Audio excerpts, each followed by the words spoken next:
Narito ang iyong pang-araw-araw na horoscope para sa Pisces para sa araw ng March 11, 2026. Sa pagdating ng petsang ito ng March 11, mararamdaman mo ang isang napakalakas na agos ng emosyon at intuisyon na magmumula sa kailaliman ng iyong puso na mag-uudyok sa iyo na yakapin ang iyong pagiging malikhain ng walang pag-aalinlangan. Ang mga planeta ay nagbibigay sa iyo ng isang pambihirang talas ng pakiramdam upang maunawaan ang mga bagay na hindi nakikita ng mata. Kaya mainam na gamitin ang oras na ito upang pakinggan ang iyong panloob na tinig habang binabagtas mo ang iyong landas ngayong maghapon. Huwag mong hayaan ang ingay ng mundo na lumunod sa iyong mga pangarap dahil ang bawat kislap ng iyong haraya ay nagtataglay ng kapangyarihan na baguhin ang iyong kasalukuyang kalagayan patungo sa isang mas masaya at payapang pamumuhay sa bawat sandali ng iyong pagkilos. Pagdating sa iyong karera at mga tungkulin sa trabaho, ang araw na ito ay naghahandog ng isang mahalagang pagkakataon kung saan ang iyong husay sa pag-unawa sa damdamin ng iyong mga kasama ay magiging susi upang maging maayos ang takbo ng inyong mga proyekto sa opisina. Mapapansin ng iyong mga nakatataas ang iyong dedikasyon sa pagbuo ng isang kapaligiran na puno ng malasakit at pagkakaisa. Kaya asahan ang isang positibong balita tungkol sa isang responsibilidad na nangangailangan ng iyong mabusising atensyon at malambot na puso. Huwag kang mag-atubiling ibahagi ang iyong mga ideya na may kinalaman sa sining o serbisyo, dahil ang iyong talino sa paghahanap ng kagandahan sa bawat aspeto ng inyong gawain ay sadyang kailangan upang mapanatili ang produktibidad at kagaanan sa inyong pangkat.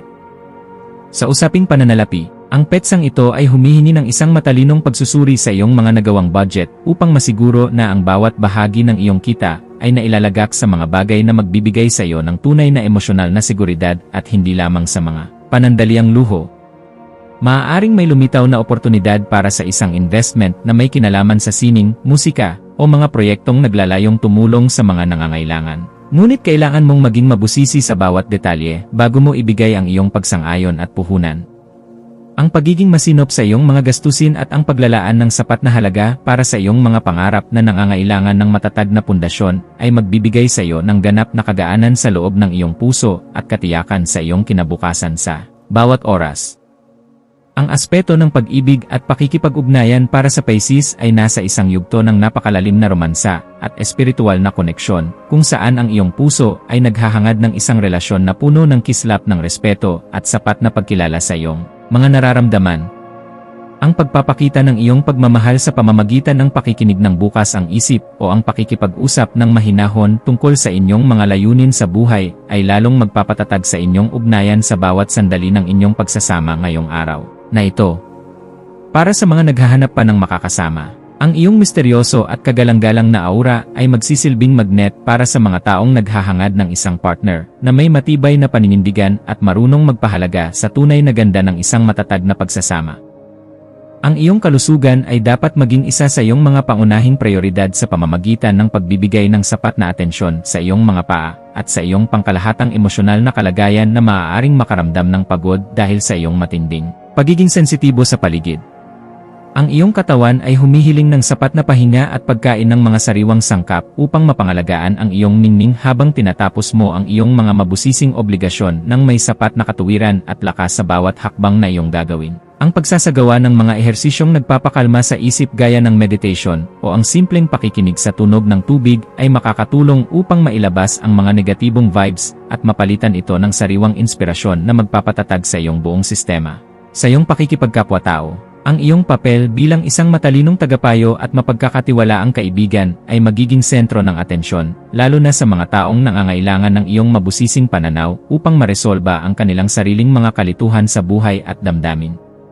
May isang kakilala o malapit na kasama na maaaring lumapit sa iyo upang humingi ng tulong tungkol sa kung paano magiging mas matatag sa pagharap sa isang malaking pagsubok, at ang iyong mga salita ay magsisilbing gabay para sa kanila.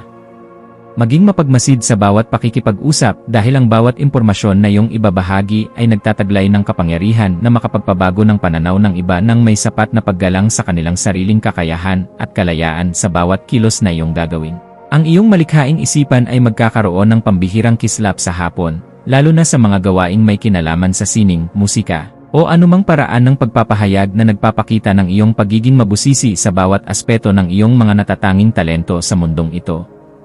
Huwag mong limitahan ang iyong sarili sa mga karaniwang pamamaraan lamang, bagkus ay subukan ang mga makabagong estilo na magpapakita ng iyong galing habang pinapanatili ang kalidad at dangal ng iyong mga gawa para sa iyong sariling kaganapan. Ang pagbuo ng isang bagay na may layuning magbigay ng kagaanan at saya sa pakiramdam ng marami sa pamamagitan ng iyong mga natatanging obserbasyon, ay nagbibigay sa iyo ng ganap na tagumpay na sadyang napakahalaga para sa iyong emosyonal na pag-unlad.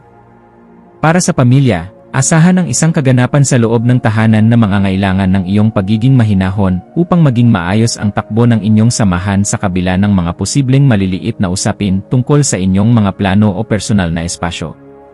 Ang iyong presensya ay magbibigay ng kagaanan dahil kaya mong magpaliwanag sa paraang madaling intindihin at may sapat na pagkilala sa nararamdamang pangangailangan ng bawat miyembro ng iyong pamilya sa bawat oras ng inyong pagsasama.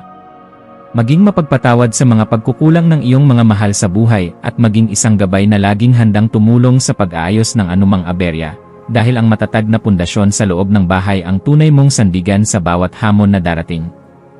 Ang iyong intuwisyon ay magsisilbing isang matalas na kumpas sa pagpapasya tungkol sa isang bagong oportunidad na may kinalaman sa iyong personal na paglago o sa pagpapaganda ng iyong sariling kasanayan sa pakikipag-ugnayan sa mga taong may malalim na karanasan.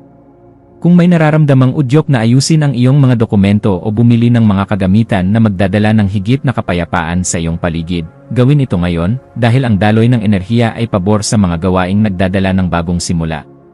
Ang iyong panloob na boses ay malakas na nagpapaalala na handa ka na para sa isang mas mataas na antas ng kaganapan sa iyong pagkatao, kaya pakinggan ito, at huwag hayaang ang mga alinlangan ay humadlang sa iyong asenso patungo sa ruwak ng tagumpay.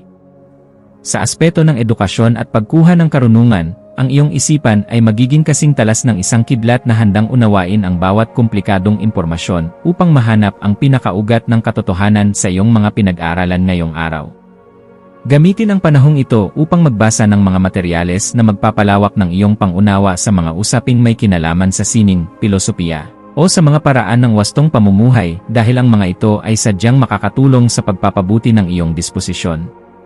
Ang bawat impormasyon na iyong matututunan ay magsisilbing hiya sa iyong isipan, kaya huwag kang titigil sa paghahanap ng liwanag hanggang sa marating mo ang ganap na kalinawan na iyong matagal nang hinahanap para sa iyong seguridad. Iwasan ang pagiging masyadong mapangarapin sa paraang nakakalimutan mo na ang mga praktikal na hakbang na kailangan mong gawin upang marating ang iyong mga mitiin sa bawat sandali ng iyong pagkilos. Ang pagpapanatili ng isang balanse sa pagitan ng iyong haraya at ng iyong pagiging mahinahon sa pagharap sa realidad ay isang kasanayan na dapat mong pagtuunan ng pansin ngayong araw upang mas lalo kang irespeto ng lahat. Ang pagpili sa kung ano ang nakakabuti sa iyong pangmatagalang mitiin nang hindi isinasakripisyo ang iyong mga prinsipyo ay magbibigay sa iyo ng mas mabilis na resulta at mas malalim na kagalakan sa bawat sandali ng iyong pakikipagsapalaran sa mundong ito habang ikaw ay lumalago.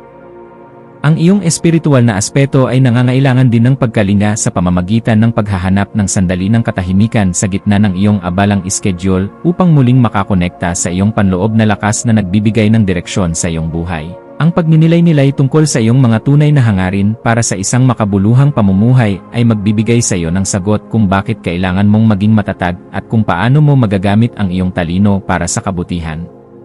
Ang pagpapasalamat sa bawat biyaya, maliit man o malaki, na iyong natatanggap ay magbubukas ng pinto para sa mas marami pang milagro. Kaya panatilihin ang iyong integridad at ang iyong pagiging marangal sa lahat ng pagkakataon na ibinibigay sa iyo sa maghapon habang ikaw ay gumagawa. Maging mapagmasid sa mga dokumento, email, o mga mensaheng iyong matatanggap ngayong hapon, lalo na ang mga may kinalaman sa iyong mga proyektong malikhain, mga legal na usapin, o mga mensahe mula sa iyong mga mahal sa buhay. At siguraduhin na naintindihan mo ang detalye. Ang paghingi ng payo sa mga taong may sapat na karanasan sa iyong larangan o sa iyong mga mentor ay isang matalinong hakbang na dapat mong gawin upang maprotektahan ang iyong mga interes at ang iyong pinaghirapan sa loob ng mahabang panahon. Ang pag-iingat sa ganitong mga usapin ay magbibigay sa iyo ng kapanatagan na ang iyong mga hakbang ay nasa loob ng katuwiran at hindi ka malalagay sa alanganin dahil lamang sa kakulangan sa mabusising pagsusuri ng datos. Sa pagdating ng gabi, maglaan ng oras upang ayusin ang iyong kapaligiran at ang iyong isip sa pamamagitan ng paggawa ng mga bagay na nagpapakalma sa iyong sistema gaya ng paggawa ng listahan ng mga pasasalamat o ang pag-aayos ng iyong mga kagamitan sa sining. Ang kaayusan sa iyong kapaligiran ay direktang nakakaapekto sa iyong pakiramdam, Kaya ang pagliligpit ng iyong mga kagamitan at ang pag-aayos ng iyong kwarto ay makakatulong upang maalis ang mga tensyon sa iyong isipan na dulot ng sobrang pagpapakapagod. Ang pagpapasalamat sa bawat tagumpay na iyong nakamit sa araw na ito ay magpapanatili sa iyong positibong disposisyon na siyang magsisilbing magnet para sa mas magagandang balita na darating sa iyong pintuan bukas para sa iyong patuloy na ikaunlad. Bilang huling payo para sa iyo, laging tandaan na ang tunay na lakas ay matatagpuan sa pagkakaroon ng isang mapayapang puso na laging handang umunawa sa sarili at sa ibang tao nang may sapat na pagmamahal sa bawat sandali ng iyong pagkilos. Manatiling nakatutok sa iyong sariling landas habang nagpapakita ng malasakit sa mga taong nasa paligid mo, dahil ang kaganapan ng iyong pagkatao ay matatagpuan sa pagbabahagi ng iyong liwanag ng may dangal sa lahat ng pagkakataon na ibinibigay sa iyo. Hayaang ang liwanag ng karunungan ang maging gabay mo sa pagtahak sa daan ng iyong mga adhikain, at maniwala ka na sa bawat pagsusumikap mo na magpakita ng kabutihan. Mayroong magandang bukas na naghihintay para sa iyo sa bawat sandali ng iyong buhay. Ang iyong mga maswerteng numero para sa araw na ito ay 2, 7,